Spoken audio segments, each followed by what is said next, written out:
Welcome to the Daily Gerry Anderson podcast, which today begins with the staff expressing amazement at how healthy and handsome the presenter looks today. They immediately suspect foul play in the form of chemical enhancement, a change of blood, or the application of powerful life-affirming lotions, but, as the presenter himself admits, it's just lack of drink at the weekend. Who's in there with us today? Is that Janet? Yes. She's looking over the top of something. Why is she looking at me for? She's looking over the top of things for me. Has she got no paper? Janet had a good look at you this morning. Did she? What did she think? Impressed. Wee touch-up. You've been airbrushed. I have not been airbrushed. Right. What you see here is me. No, this is you've what been airbrushed. I have. What do you mean? You can't airbrush a person. You know what I mean. I don't want to say it. I am not airbrushed. You know what I'm talking about. I know what you're talking about. Yes. But let me just say... You have. For the benefit of the people out there, you mean I've been photoshopped? Is that what you're trying to say? I cannot be photoshopped in real life, nor can a person be airbrushed in real life. There are certain things... You have a wee tint on I have not. That's what I mean. There are certain things a person You have can a do tint. There are certain things a person can do to look better. One is maybe perhaps apply some artificial tan, which I haven't done. The second one is to apply some kind of lotion on the face, makeup it's called, which I haven't done. The second one is a third one is a hair transplant, which I haven't done yet. The fourth thing is... And you have new teeth in? No new teeth. You have new teeth. No, I haven't. You have. Do you know what this is? Do you know what you're seeing today? No, what? A man who rested at the weekend. I get a grip. I'm telling you, when Get you rest, a you look grip. worse. When you rest, Get you a look worse. grip. I'm a man who rested the weekend, took no drink or nothing. Look at me. I could be like this all the time. If I just had the willpower. Look at me. Look at me. This is health you're looking at. Janet, look at, she's looking over the top of a TV at me. She can't keep her eyes off me. It's not right. It's just because she can't believe I'm so handsome. The presenter has listened to Radio 2 and found it wanting. This is a hard road to hoe, considering the fact that the presenter sails under the same general flag, of course, that being that of the BBC. However, the presenter finds it hard to talk up the team at all costs. Have you heard Radio 2 recently? Well, I funny enough... It's unbelievable. I listen, and I don't like people like Paddy Kilty are on it. No, I don't like to say this. It's horrible. I was always a Radio 2 fan. So was I'm talking about in the days when Johnny Walker used to be on. Johnny Walker's great. Well, he's still on, but he only does one programme. Yeah, I know. And then there used to be a great chat. Wogan, of course. There used to be a great chat show on in the afternoon from about 5 on, I think, or maybe... That's all finished now. The people like Ryan Tubridy. What do you call that fella? And Kilty and boys like that. What did you call him? Dale Winton.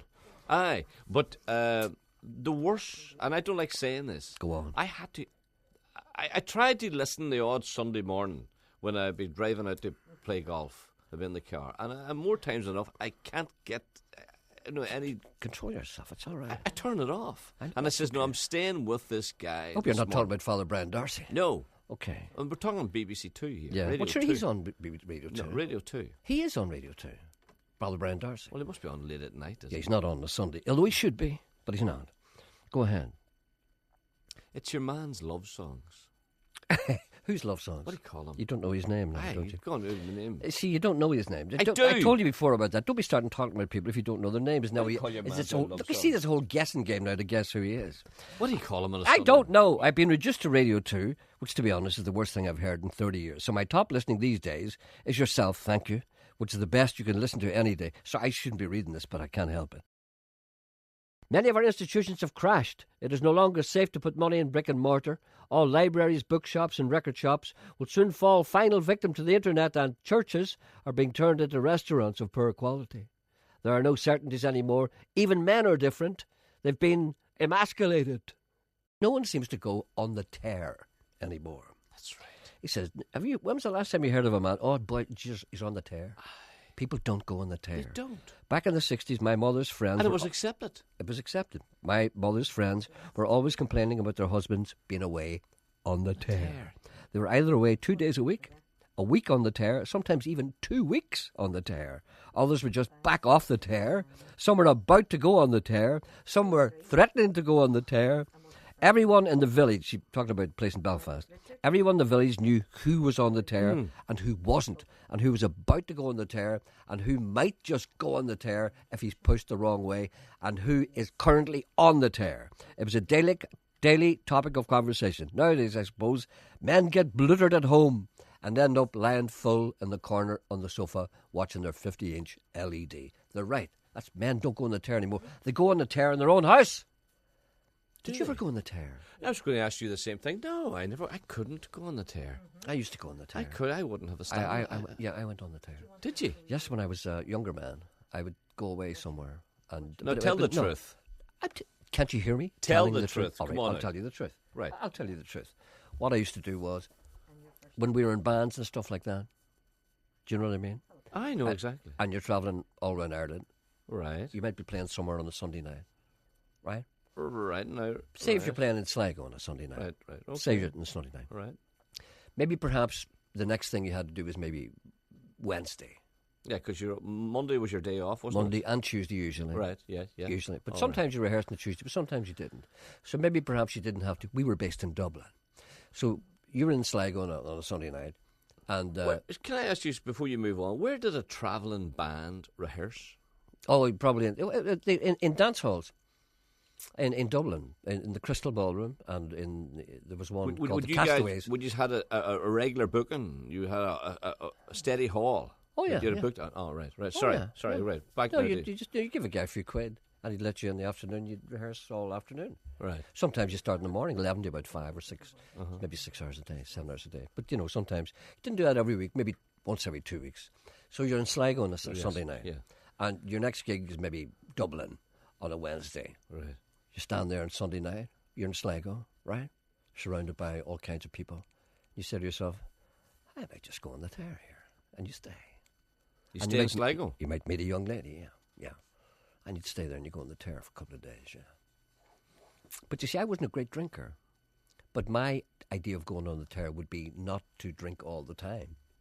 That's not going on the tear then. No, but you see, it is on the tear because It's you're not. drinking most of the time. See, I can't drink during the day. See, I would drink until I collapsed, and then I'd wake up again 4 o'clock in the afternoon. And then That's I'd- very amateurish. That's I'm not. sorry, That's that's- not on that's the being tear. on the No, tear. it's not. All right, then. What do you call being on? No. What do you know? You were never on one. No, I was never on the tear. I was Well, never what do on you a- know? What do you know what it I is was never then? on a wee tear like you. That's a wee tiny It's a tear. okay, it's a tiny tear. Yeah. Do you remember I used to have one of those tiny tears?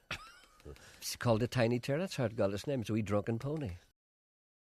Time for more tiresome show band talk. When will it end? When everyone's dead? I enjoy the Irish show bands. Give a lot of enjoyment to a lot of people.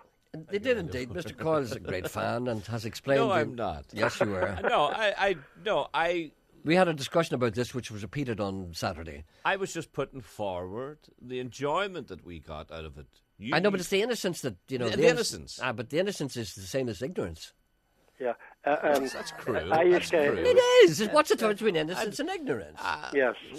Sometimes there's a very fine line. Yes, there. it is indeed. And All right. it's very difficult to talk to you about that because you feel offended, and so you should be because I'm very offensive. No, but the you point see- is, there's innocence and there's ignorance. Young and impressionable, you say. Young and impressionable is either innocent or ignorant. Yes, yes. And I hate to skate around this, but it has to be talked about. I mean, you get some of the worst bands in the world, which is what some of the show bands were, and everybody thought they were wonderful. Yes, That's they what's did. called Yes. ignorance. Yes. But you It's called see, I read. ignorance. I'm at a It's dance, also innocence, I'm and at it's a also dance. harmless. and I'm at the dance. Say it's Joe Dolan and the Drifters, and Yes, there's fantastic 3,000 people at it. And then next week I see, and I'm really enjoying this night. And next week I see appearing next week, the Chessmen, and I all week from that dance end. Right up all through the week, I'm waiting to go and see the Chessmen. That's the whole highlight of the week. No, but we were good. You see, so I'm waiting to see your band. I know, but we and used I to had work at it. But we had nothing else. You understand? This You was had live you had, music. You had Jesus, we hadn't had you? live music, and You had then the retreat. we, You could go to we church. were going to see you. You could go to Yeah, church, couldn't you? shut You up. could have joined the choir. Yeah. You could have Vincent de Paul. You could have done anything. Yeah. All those But things. they're all you could very have- friendly and Yeah. had a good attitude, you know. It was an innocent time. Yes, yes. And also, in many ways, an ignorant time. Yeah, but that's why I don't like about you. If you turn around and say the show bands, they Look were at, all, look at Janet nodding. they were all Yeah, crap. he's right. He's right. He's right. They're all crap. For you to say they were all Have you crap. brainwashed her? No, Every time you talk, she sits and goes, he's right. He's right. But we enjoyed ourselves. And Join me, Janet. For that 2 No, hours. she's shaking her head now. For that 2 hours that we were in the dance hall, we enjoyed it. Yeah, and there was Did no you drink really? either. Well, that was great. Yeah. Well, I'm glad you did, because if you hadn't have done that, you'd been out throwing stones at the soldiers. Time now to talk of blues and pancakes, not necessarily two subjects that coexist easily or have much in common. Note the finely honed presenting skills employed to effortlessly switch from one to the other. No ordinary person can do this. Here's another ringing endorsement of some live music to be heard. I left my blues behind, said Jimmy R, in the house. And that doesn't sound right. I left my blues behind in the house. You know, people say, I left my blues in the shack. I left my blues in the house and went out. That doesn't sound right, does it? The blues are Monday. Left my blues behind the house. Went to see Ronnie Greer's blues band in the Civic Centre in Lisburn on Saturday night and enjoyed a feast of every kind of blues. Anthony Toner again. He's everywhere. Ubiquitous. He was part of the band and he was no second fiddler. Of course, Anthony Toner is a fine guitar player and instrumentalist, yeah. Demonstrating some great slide and straight blues guitar picking, you see. He's not just a guy who sits and sings and picks and grins. His vocals were on par and treated us to cover versions of Ry Cooder, J.J. Cale, Dylan, Blind Willie McTell, etc. Of course, the rest of the band were on form too, with some excellent playing by John McCullough on keyboards, who's been in this programme many a time, Colin Fitzpatrick drums, Alan Hunter bass, and Ronnie himself, demonstrating how to get better as you get older, although I have to admit that he is the most unlikely looking of bluesmen and reminds me more of an average late middle-aged guy dressed to potter about in his back garden. Impressions aside, it was more than a great gig, and Ronnie, very knowledgeable about the genre. Speaking of genre, who did I meet on Friday? Who's the only man who ever says genre? Sean Rafferty. Sean Rafferty, looking hale and hearty. I had a great conversation with him. He was over to compare some concert for Radio 3. Sean was the first man to say... He's the first man. Genre. Yeah. And the first man to say, I'm salivating already. No, it wasn't the first man. He was the first man to say, He was not. Who was the first man to say salivating already? It wasn't the man. We know when the people... No, when the It wasn't the man. Who was it? It was Wendy? Yes. Wendy salivated before anyone. Yeah, she's like that, isn't Isn't she? yeah, because we know when cooks come in. You know, the last Look, resort... Janet's tapping the screen. Janet, stop doing that. No, she's 2 calls. What's she doing after? She's like some kind of horse? Like tapping her hoof? Why does she speak? Like, what does this mean? Does that mean yes? 3? Is that no? All right, then. But you remember people used to... there was a Pancake Tuesday there not so long ago. Remember everybody brought cooks in? What do we do here? What do we do here? We did a good thing here. We had a... I never heard anything like it all No, it my was life. It's good. the I first liked for it. Radio Foil. Yes. It's the first for Radio Foil. Uh-huh. They got the presenter to taste the pancakes. But before he tasted the pancakes, they blindfolded him. Oh, that's a twist, yeah. And what? He had to And guess. what did they give him to eat? What are you eating now? What was the point of that? The point was that there were pancakes made here in Radio Foil, and then they bought pancakes. And he had to tell which was the bought and which was the made. And the most difficult part about that was telling them apart, because they should have known that the ones that were made would have been hot. Hot. Thank you for listening. Back tomorrow.